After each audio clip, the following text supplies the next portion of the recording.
അപ്പോൾ എങ്ങനെയായിരുന്നു സാറേ ഒരു എന്താ പറയുക നമ്മളൊരു യാത്രയിൽ കണ്ടുമുട്ടിയിട്ടുള്ള ഒരു ഒരു ഒരു ഒരു യാത്ര പറച്ചിൽ അല്ലെങ്കിൽ ഒരു മടക്കയാത്ര? അതെന്നു വെച്ചാൽ അതിൻ്റെ ഒരു വലിയൊരു സന്തോഷമുണ്ട്. എന്ന് വെച്ചാൽ ഞാൻ അവൾക്കൊരു സമ്മാനം കൊടുത്തിട്ടുണ്ട്. ആ സമ്മാനം എന്ന് പറയുന്നത് ഞാൻ അഭിമാനത്തിൽ പറയുകയാണ്, ഞാൻ ഏറ്റവും സ്നേഹമുള്ള ഒരു വിദേശിക്ക് കൊടുക്കുന്ന ഒരു സമ്മാനം ഇപ്പോൾ അതിന് ശേഷമാണ് ആദ്യം അവൾക്ക് ഞാൻ കൊടുത്തത്. എൻ്റെ പെട്ടിയിലുണ്ടായിരുന്ന ഒരു ഇന്ത്യയുടെ ഒരു ഫ്ലാഗാണ്, ഒരു മൂവർണ്ണ കൊടിയാണ്. മനസ്സിലായില്ലേ? ഒരു മൂവർണ്ണ കൊടി കൊടുക്കുക. പിന്നെ പലപ്പോഴും പലർക്കും ഞാൻ ടാഗോറിൻ്റെ ഗീതാഞ്ജലിയുടെ മനോഹരമായ ഇംഗ്ലീഷ് വേർഷനുണ്ട്. ഇത് ഞാൻ കൊണ്ടുപോയി, ഞാൻ എൻ്റെ പുസ്തകമൊന്നും ആരെയും കൊടുത്ത് ബോറടിച്ചിട്ടില്ല എൻ്റെ യാത്രക്കിടയിൽ. പക്ഷേ ടാഗോറിൻ്റെ ഗീതാഞ്ജലിയുടെ ഒരു കോപ്പി കൊടുക്കുക എന്ന് പറയാം. അല്ലെങ്കിൽ ഇന്ത്യയുടെ ഒരു ഒരു നമ്മുടെ ഒരു ഫ്ലാഗ്, നാഷണൽ ഫ്ലാഗ് കൊടുക്കുക. ഞാൻ അവൾക്ക് കൊടുത്തു. എന്നിട്ട് അവളെന്നോട് പറഞ്ഞു, I will keep it on my table. ഞാൻ എൻ്റെ മേശപ്പുറത്ത് ഈ പതാക എപ്പോഴും സൂക്ഷിക്കും. താങ്കളുടെ സ്നേഹത്തിൻ്റെ ഓർമ്മയ്ക്കായി, രാജ്യത്തിൻ്റെ അഭിമാനത്തിൻ്റെ ഓർമ്മയ്ക്കായിട്ട് ഞാനിത് സൂക്ഷിക്കും. One day I will come to your land, the land of Buddha, the land of Shankaracharya, the land of Swami Vivekananda, the land of Rabindranath Tagore, the land of Mahatma Gandhi. അപ്പോൾ ഞാൻ എന്നിൽ നിന്ന് കിട്ടിയത് ഇത്രയാണ്. അപ്പോൾ വരുമെന്ന് ഒരു ഉറപ്പായിട്ട് എന്നോട് പറഞ്ഞു. ഇതായിരുന്നു ഞങ്ങൾ പിന്നെ ഔപചാരികമായിട്ട് യാത്ര പറയുമ്പോൾ എനിക്ക് സൈറ നൽകിയ ഒരു വാഗ്ദാനം എന്നുള്ളതിനേക്കാൾ വേദനയോടുകൂടി പറഞ്ഞൊരു യാത്രാ സന്ദേശം അതായിരുന്നു എന്ന് എനിക്ക് തോന്നുന്നു. I would like to come to your land, the land of. Last ഒരു യാത്ര പറച്ചിൽ അങ്ങനെ ഞാൻ പിന്നെ അവസാനം നമ്മൾ അവിടുന്ന് കാറിൽ ഇവിടേക്ക് പോരുകയാണ്, നമ്മുടെ എയർപോർട്ടിലേക്ക് പോരുകയാണ് ചെയ്യുന്നത്. ടെൽ-അവീവ് എയർപോർട്ടിൽ നിന്നാണ് ഞാൻ പറന്ന് ഉയരുന്നത്. അവിടേക്ക് പോരുമ്പോഴേക്ക് ഈ പിന്നെ അവരുടെ കാറിൽ അവരെന്നെ അനുഗമിച്ചിരുന്നു. അയലോൺ താഴ്വര കിടന്ന് മനോഹരമായ ഭൂമി, വളരെ ഭംഗിയായിട്ടുള്ള ചരിത്രം ഉറങ്ങുന്ന പ്രദേശമുണ്ട്.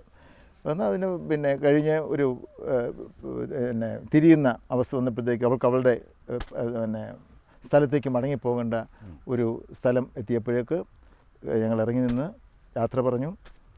സ്നേഹപൂർവ്വം ഊഷ്മളമായി യാത്ര പറഞ്ഞു. ആദ്യം അവളുടെ കാറിങ്ങനെ എൻ്റെ മുൻപിലൂടെ അയലോൺ താഴ്വരയിലൂടെ ഇങ്ങനെ ഒഴുകി പോകുമ്പോൾ കൈകൾ ഡ്രൈവ് ചെയ്യുന്നതും അവർ തന്നെയാണ്. കൈകളിങ്ങനെ പുറത്തേക്കിട്ട് എനിക്ക് യാത്രാ വന്ദനം നേർന്ന ആ ഒരു നിമിഷം എന്ന് പറയുന്നത് തീർച്ചയായും ഒരു എന്താ പറയുക, സങ്കടകരമായൊരു നിമിഷമാണ്. ഏത് യാത്ര പറച്ചിലും സങ്കടകരമാണ്. സാറ് പറഞ്ഞ ആ വൈകാരിക നോട്ട് തന്നെ ചോദിക്കുകയാണ്. ഒട്ടും എൻ്റെ ഒരു ഊഷ്മളത ചോർന്നു പോകാതിരിക്കാൻ വേണ്ടി ഉടനെ തന്നെ ചോദിക്കുകയാണ്. തിരിച്ചെത്തിയതിന് ശേഷം ഞാൻ അവരോട് ബന്ധപ്പെടാനായിട്ട് അവരുടെ മെയിലാസും എൻ്റെ കയ്യിലുണ്ടായിരുന്നു. ലാൻഡ് ഫോൺ അന്ന് ഇതില്ല, മൊബൈൽ ഫോണില്ല, ഇൻ്റർനെറ്റ് ഇല്ല, ഇങ്ങനെയുള്ള യാതൊരു സാങ്കേതികമായിട്ടുള്ള ഫേസ്ബുക്ക് ഇല്ല, ഈ സംഗതികളൊന്നും ഇല്ലല്ലോ. അപ്പോൾ ഇത് വെച്ചിട്ട് അവർക്ക് ഒരു കത്തയച്ചിരുന്നു. ഫോൺ ചെയ്തിട്ട് മറുപടിയൊന്നും കിട്ടിയില്ല. കത്തിന് മറുപടി വന്നാൽ ഞാൻ സൂക്ഷിച്ച് വെച്ചിട്ടുണ്ട്. അത് 1-2 കത്തുകൾ. പിന്നെ കുറച്ച് കഴിഞ്ഞപ്പോഴേക്ക് ഒരു കാലവിളംബമുണ്ടായി. പിന്നീട് എനിക്കവരെ കോൺടാക്ട് ചെയ്യാൻ പറ്റിയിട്ടില്ല.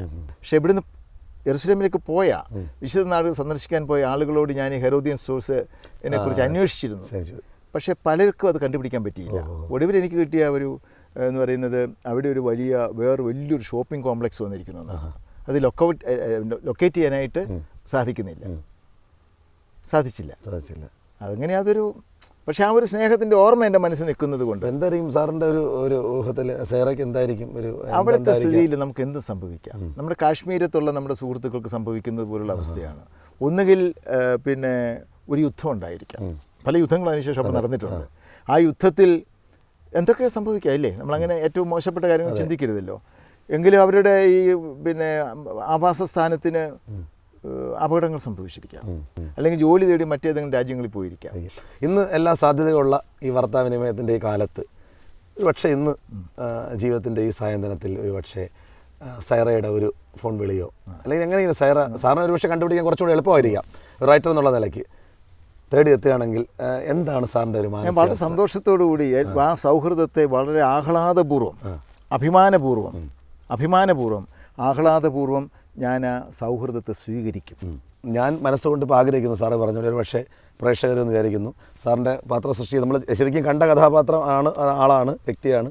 അതിങ്ങനെ വന്ന് ഈ നമ്മുടെ നോവലിൽ പറഞ്ഞിരിക്കുന്നത് പോലെ തന്നെ സൈറ നമ്മുടെ അഭിമാനമായ ഇന്ത്യയിലേക്ക് വരാനായിട്ടുള്ള ഒരു ആ കൂടിച്ചേരൽ ഒരിക്കൽ കൂടി നമ്മുടെ ഒരു പ്രിയപ്പെട്ട ആ ഒരു ഓർമ്മ നിൽക്കുന്ന കൂട്ടുകാരി വരട്ടെ എന്നും, അതും ആ നോവലിൽ പാത്രശ്രീ നടത്തിയ പോലെ തന്നെ യഥാർത്ഥമായി സംഭവിക്കട്ടെ. ഇതുവരെയുള്ള എല്ലാം അങ്ങനെ സംഭവിച്ചല്ലോ എന്നും ഞാൻ ഈ തരുണത്തിൽ ആശംസിക്കുന്നു. ഒപ്പം സാറിൻ്റെ വിലയേറിയ സമയം വളരെ സന്തോഷത്തിൻ്റെ ഒരു നിമിഷങ്ങളായിരുന്നു, മണിക്കൂറുകൾ ആയിരുന്നു. അതെ അതെ അതെ വലിയ സന്തോഷം. അതെ തീർച്ചയായിട്ടും. അതുപോലെ ജീവിതത്തിലെ ക്രിയേറ്റിവിറ്റിയുടെ കാര്യത്തിലും എല്ലാത്തിലും എല്ലാ നന്മകളും ഈ അവസരത്തിൽ ഞാൻ നേർന്നുകൊള്ളുന്നു. സാറിന് ഒരിക്കൽ കൂടി നമസ്കാരം. പ്രേക്ഷകരോട് നമ്മളിന്ന് തൽക്കാലം യാത്ര പറയുകയാണ്. വീണ്ടും മനസ്സിൽ ഇതുപോലെ അദർശ്യമായ സ്പർശങ്ങൾ നടത്തി കടന്നുപോയ വ്യക്തികളെക്കുറിച്ചുള്ള ഓർമ്മകളുമായി വീണ്ടും അടുത്ത എപ്പിസോഡിൽ മറ്റൊരു അതിഥിയുമായി കണ്ടുമുട്ടുന്നവരെ എല്ലാവർക്കും നന്മകൾ നേരുന്നു. നമസ്കാരം.